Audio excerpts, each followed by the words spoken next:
Total acceptability, संपूर्ण स्वीकृति का ही दूसरा नाम है ईश्वरीय सत्ता, भगवत सत्ता, जिसे हम किसी भी नाम से बुला सकते हैं। प्रकृति के रूप में ईश्वरीय सत्ता निरंतर प्रत्येक इंसान को, जिसके पास शरीर है और उसके शरीर की जो भी आवश्यकताएं हैं, एसेंशियल नीड्स हैं, उसकी पूर्ति ईश्वरीय सत्ता निरंतर करते रहती है। जिस किसी भी इंसान को वायु की ज़रूरत है, सांसों के माध्यम से लेने की ज़रूरत है, जल की ज़रूरत है, पृथ्वी तत्व की ज़रूरत है, अग्नि तत्व की ज़रूरत है, वो निरंतर ईश्वरीय सत्ता उसे देते रहती है।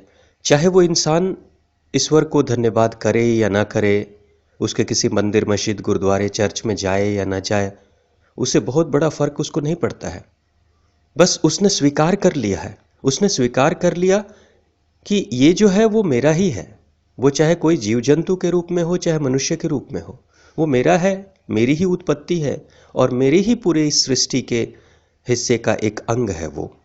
इसलिए वो फिर किसी नियम से नहीं बांधता उसको कि जब तक तुम इन शर्तों को पूरा नहीं करोगे तब तक मैं अपनी तरफ से जो भी तुम्हें व्यवस्थाएं प्रदान करने की ज़रूरत है उसमें मैं कमी कर दूंगा। जिस वक्त प्रातःकाल सूर्य उदित होता है उस वक्त लाखों करोड़ों लोग सोए रहते हैं। ज़रूरी नहीं है कि कोई उसे प्रणाम करे, उसे जल अर्घ दे या उसके लिए नमन और वंदन करे, लेकिन फिर भी प्रातः होते ही सूर्य खुद ब खुद उगता है और अपनी जो रोशनी है, प्रखर तेज है, जिससे कि फूल खिलते हैं, अनाज की बालियों में अनाज आने शुरू हो जाते हैं, पक्षियों में भी हलचल शुरू हो जाती है, मनुष्य के अंदर की तरंगें भी उठने लगती हैं। उसके प्रति इंसान श्रद्धावान हो या ना हो, उससे बहुत बड़ा फर्क नहीं पड़ता है। वो सबको स्वीकार करता है, सबको एक्सेप्ट करता है। यही भगवत सत्ता है, यही ईश्वरीय सत्ता है। इसी को हम अल्लाह, गॉड, वाहिगुरु, जो मर्जी हम कह लें, नाम हमारे हैं, शब्द हमारे हैं, लेकिन उसका यही एक अस्तित्व है जिसने सबको स्वीकार किया है। चाहे वो आस्तिक हो या नास्तिक हो, उससे कोई फर्क नहीं पड़ता है। धर्म का भी मकसद यही है कि हम सब ईश्वर की तरफ जाएं, अपने आराध्य की तरफ पहुंचे। हम सब चाहते हैं कि भगवान मुझे मिले, ईश्वर हमें मिले, अल्लाह मुझे मिले और हम उसके अस्तित्व को समझें। मगर धर्म बहुत हद तक, दुनिया में जो धर्म अभी चल रहे हैं फिलहाल, वो कुछ विपरीत दिशा में जा रहे हैं। धार्मिक उसी को माना जाता है जो हमारे कुछ खास तरह के नियम और सेट ऑफ रूल्स को स्वीकार करता है और हमारी बताए हुए जीवन शैली को ही अपनाता है, तभी हम स्वीकार करते हैं। ईश्वर संपूर्ण स्वीकृति का नाम है, लेकिन धर्म संपूर्ण स्वीकृति को नहीं अपना रहा है। वो कुछ खास शर्तों को अपना रहा है कि इन शर्तों को आप पूरा करोगे तभी आप मेरे अनुसार से धार्मिक हुए, नहीं तो आप धार्मिक नहीं हो। धर्म का मकसद ईश्वर के पास ले जाना, लेकिन धर्म खुद ही अपने आप में ईश्वर से दूर ले जाने की प्रक्रिया है। एक मनुष्य, एक बच्चा, छोटा बच्चा जब पैदा होता है, वो बालक अवस्था में रहता है, तो उसके लिए सबको स्वीकार करने की प्रवृत्ति उसके अंदर होती है, सबको स्वीकार करता है।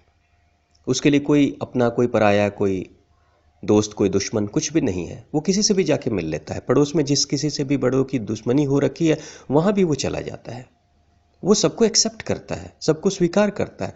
इसलिए बच्चों को कहा जाता है कि बच्चे भगवान के सबसे समीप हैं, सबसे करीब हैं। लेकिन बच्चा जैसे जैसे बड़ा होता है, जिस समय उसकी समझदारी विकसित होती है, उस वक्त वो उसको धार्मिक बनाया जाता है। और धार्मिक इस कदर बनाया जाता है कि वो उन सब लोगों से जिनके से बहुत प्रेम किया करता था बचपन में, उन्हीं से वो दूर हो जाता है। ये हम कहाँ लेकर जा रहे हैं, उस पूरी पीढ़ी को किस दिशा में लेकर जा रहे हैं? मुझे तो लगता है धर्म की जो स्थिति आज की हालत हो गई है, वो इंसान के कल्याण या उसे उस भगवत सत्ता तक पहुंचाने का मकसद नहीं रहा। अब मकसद हो गया है कि कैसे हम सत्ता तक पहुंच जाएं, कैसे हम अपने निजी जीवन की खुशियों को बेहतर तरीके से और बढ़ा लें। धार्मिक लोग या मेरे खास धर्मपंथ संप्रदाय में अगर लोग शामिल हो जाएंगे, मेरी मान्यताओं को मानने लगेंगे, मेरे बताए हुए नियम पे चलेंगे, तो इसका मतलब कि मेरी आबादी बढ़ेगी, यानी जो संख्या है लोगों की बढ़ेगी, और संख्या जब लोगों की बढ़ेगी तो सत्ता मेरे हाथ में आ जाएगी, और सत्ता जब हमारे हाथ में आ जाएगी तो सत्ता की जितनी भी सुख सुविधाएं हैं, जो भी साम्राज्य है, उसका भोग मैं करूंगा और मैं सत्ता पे अपने आप को स्थापित करूंगा। यहां धर्म का विस्तार इसलिए नहीं किया जा रहा है कि मनुष्य का कल्याण हो, धर्म का विस्तार इसलिए हो रहा है कि मेरा खुद का कल्याण हो। तो अगर उस नियत से धर्म को बढ़ावा दिया जा रहा है, धर्म चाहे कोई भी हो, अगर उस नियत से बढ़ाया दिया जा रहा है कि जीवन की सुख सुविधाएं हमारी खुद की बढ़ जाएं और हम जो चाहें वैसा करें इस जगत में, इस दुनिया में, तो फिर धर्म का जो सही परिभाषा है, ईश्वर को प्राप्त करना, भगवत सत्ता को प्राप्त करना, उससे हम वंचित हैं, हम उससे दूर हैं। धन्यवाद। आपका दिन शुभ हो।